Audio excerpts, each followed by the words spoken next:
we are going to be installing a panel on this Sub-Zero wine cooler today. I'm going to go through the easiest method that I have found to install it.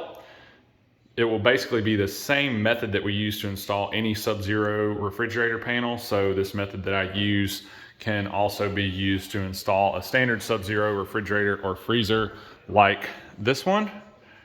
And this is a solid panel. The wine cooler panel here has a hole in it so you can see the glass and the wine inside. In this particular case, if you're installing a wine panel, make sure you have it oriented properly. The smaller side goes at the top and the bigger side goes at the bottom. And so first we are going to install the handle. Typically, when we're installing handles on refrigerator panels, it's usually best to put them in the center, but we always confirm that placement with the designer and also find out how far in they want the hardware off the edge of the door. In this case, because it's a frame, we are going to center this on this frame because that's what's going to look best here, and these are centered vertically, so we're also going to center this one vertically. So I've made my marks here, and then I always just double check to make sure that I'm lining up with my screw holes before I drill anything. I use my 3/16 bit countersink bit with the pre-drill on it, and I countersink the back so that the screw head will be flush with the back of the panel and not interfere with the face of the appliance at all when we install that. In this particular case, these screws are a little bit larger than normal because it's such a big handle. So I'm going to go back through now that I have drilled it with this bit and countersunk. I'm going to drill it out with a little bit larger bit so that these screws will fit in there easily. Now that I have installed the handle, I've flipped the panel over on its face so that I can mark and install 2 screws here on the back. So Sub-Zero sends a template to mark these holes, but it only works if the fridge is set at the correct height, and it pretty much never is. So if it's set correctly, this metal piece should be touching this piece here. And as you can see, there's a gap. So if you go with the template, it's not gonna work. So what we want to do is we want to have an 1/8 inch reveal at the top, and we are going to put a screw that will hook into this hole right here. So our screw is, about an 1/8 inch or so around. So we'll just measure to the bottom of that hole, and we'll subtract 3/16, an 1/8 inch for our reveal and a 1/16 for our screw diameter. So we are 7 1/4 on this side, so that will make us 7 1/16. And then we will check this side as well. This side is 7 5, so we'll be 7 1/8. So 7 1/8 on the left, 7 1/16 on the right. Now the second thing we want to check is how far off the edges of the panel our screw needs to go. And how we figure that is we want to double check the width of our panel, which is 29 3/4.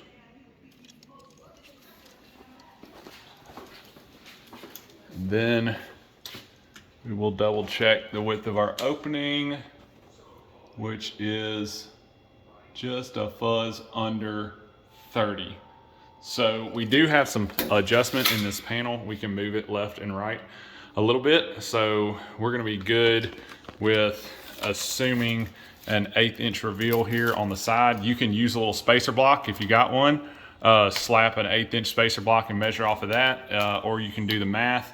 So here to the center of that hole is about 3/4 of an inch. So we're gonna call that 5/8. And on this side, it's about 5/8 of an inch. So we're gonna call that a 1/2. So 1/2 inch left and 3/4 on the right. Always keep in mind when you're measuring something that's upside down is that it's flipped. So my left side is actually on the right, my right side is actually on the left. So now I've marked these 2 holes, and I'm just gonna put 2 screws in here and leave them sticking out a little bit so that they can hook into the appliance. So I'm leaving the screw sticking out about this far, and now we will hook the panel on. So to hook on the panel, you don't even have to open the door. Just put it on like this, push it, make sure when you're putting it on, it's pushed all the way to the top, and just let it drop down. And if you put your screws in the right spot, it should just hang there. So now that the panel is hanging, I will check my reveals. I can see that the bottom is swinging this way a little bit. So the easiest way, you carefully open the door, because the only thing that's holding it is these screws up here. And you can add another one right here, just make it a little bit easier to open if you so desire. And then I know that the panel has to swing that way a little bit, and you can see how much adjustment is right here in these little slots. So I'm gonna push that panel over about 1/16 from where it's sitting and run a screw right there at the bottom, and then check it again. Now once you have your reveals about where you want them, by loosening and adjusting the panel and tightening the screws on the back, then you can adjust the panel in and out and even up and down a little bit using these adjusters right here. So you have to loosen all the screws on the side. So you've got 2 screws here, here, here, and 2 more down there. And then that loosens up this plate on the side of the door. And then you can take, sometimes it comes with a little wrench, but I never can find it.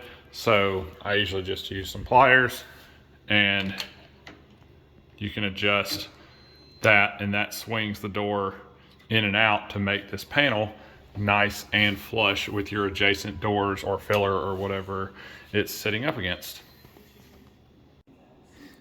A lot of times the fridge will not be set in a way that the panel can be adjusted to be flush. It might be too far in or too far out.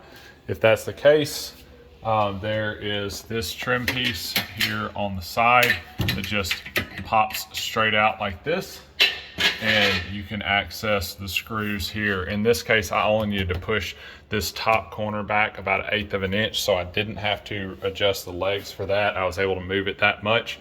But if it's more than that, you have to take off this bottom kick plate, screw there. I guess that screw's missing. And then you can get to the legs to be able to tilt it front to back or push it in and out. The other screws are here on this side. You can see them right there. And here, that doesn't have a cover strip on it because it's hidden behind the hinge side of the door. But the non-hinged side does have this cover strip that you have to take off to access the screws. All right, the last step, once everything is adjusted, nice reveals, nice and flush, is you put on these trim pieces. There's one that goes on either side of the door, and they just snap on. So you can see this little, on focus, this little lip right here, and this right here, this little lip will snap around this piece, and the other side snaps around that. And sometimes you got to use 2 hands to get it going, and push in right here with one hand, and then push in right here with the other hand, and just work your way down and snap it on. And there we go, all done, nice and flush right here, flush over here, even reveals. That's what we want. Now the last thing to do is to put a piece of toe kick right there. All the Sub-Zero refrigerators come with this magnet. So it's got double stick tape on one side. You'll cut your piece of toe kick to length, peel this off, stick it to the back of the toe kick, and then it just snaps on there like so, so that it can be removed if the fridge ever needs to be serviced.